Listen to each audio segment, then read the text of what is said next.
ઘટના બની છે.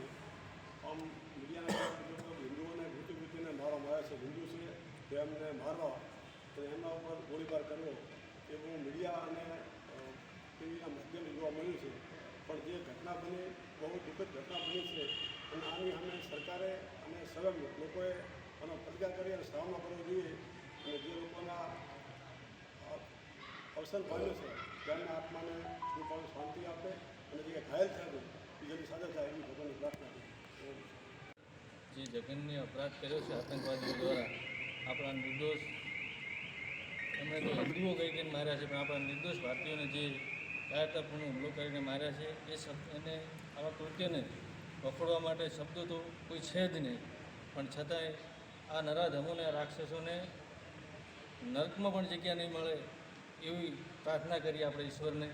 અને ભારત સરકાર અને આપણે સૈન્ય ઉપર આપણને પૂરેપૂરો ભરોસો છે કે એમને સજા તો કરશે જ, પણ આવનારા ભવિષ્યમાં આપણે પણ દરેકે યોદ્ધા બનવું પડશે અને આ રાક્ષસોમાં જવા માટેની આપણી દરેક નાગરિકે, ભારતના દરેક નાગરિકે તૈયારી રાખવી પડશે. એવો સમય આવી રહ્યો છે. તો આપણે સૌ સાથે મળી આપણે ભારત સરકાર સૈન્ય ઉપર ભરોસો રાખીએ અને આ લોકોને સજા મળે અને આ મૃતકોને ભગવાન એમના શ્રી ચરણોમાં સ્થાન આપે એવી પ્રાર્થના. કાશ્મીરના પહેલગામમાં જે આતંકીઓએ આપણા દેશના અને જે કોઈ યાત્રિકો ગયા એવા 23 યાત્રિકોને ગોળી મારી અને એમને મોતને ઘાટ ઉતાર્યા. અને જે મૃતકો છે એ બધા હિન્દુઓ જ હતા અને એમને પૂછીને હિન્દુ હોય એને જ ગોળી મારી. એટલે જો એમનામાં માનવતાને મારવાની વાત હોય તો હિન્દુ બે મુસ્લિમને કેમ ન માર્યા? એટલે એમણે માનવતાનું કે મારવાનું કર્યું જ નથી, ફક્ત હિન્દુઓને જ મારવાનું કર્યું છે. એટલે આપણે સૌએ પણ જાગૃત થવું પડશે કે ભાઈ આ રીતે જો આપણા યાત્રિકો જે આજે એ ગયા છે, કાલે આપણે જશું તો પણ આની આ પરિસ્થિતિ ઊભી થવાની.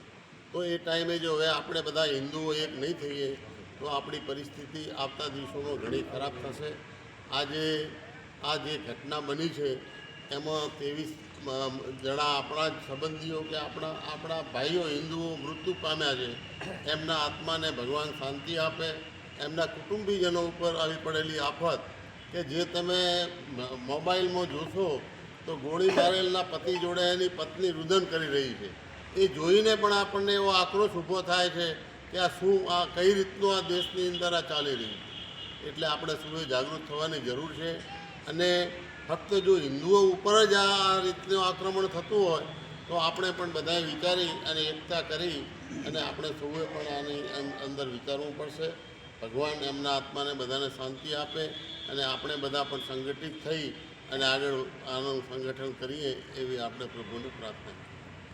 સહેલાણીઓ પર, જેમાં વિદેશીઓ પણ હતા, એમના પર જે કાયરતાપૂર્ણ હુમલો થયો છે એને એક નિંદનીય કૃત્ય અને કાયરતા ભર્યું કૃત્ય ગણીએ છીએ આપણે. અને સદગત આત્માઓના શ્રદ્ધાંજલિનો આપણે આજે કાર્યક્રમ રાખ્યો છે. આ હુમલો એ કોઈ ભારતીય ઉપર નથી, કોઈ હિન્દુસ્તાનીઓ ઉપર નથી, પણ આ હુમલો સમગ્ર માનવજાત ઉપર છે. જે લોકો અહિંસામાં આપણે માનીએ છીએ, માત્ર એક જ ધર્મ સિવાય દુનિયાના તમામ ધર્મો માનવતા ધર્મને અગ્રિમતા આપે છે. અને એ માનવતાને જે લોકો વિશેષ સમજે છે એવા માનવતા ધર્મ ઉપરનો હુમલો છે એ ઘણો નિંદનીય છે. અત્રે આપ લોકોને કહી દઉં કે અમે નસીબદાર છીએ કે મારી દીકરી અને જમાઈ એ ત્યાં ગયા હતા અને એ 2 દિવસ પહેલાં જ અહીંયા આગળ આવતા રહ્યા, નહીં તો કદાચ મારા ઘરમાં પણ આ માહોલ હોત. તો આ સમગ્ર આતંકવાદી ઘટનાઓને આપણે વખોડી કાઢીએ બરાબર છે. હવે માત્ર મીણબત્તીઓથી અને શબ્દોની શ્રદ્ધાંજલિથી કામ ના ચાલે. હવે તો પાર્થને કહો ચડાવે બાણ, યુદ્ધ એ જ કલ્યાણ.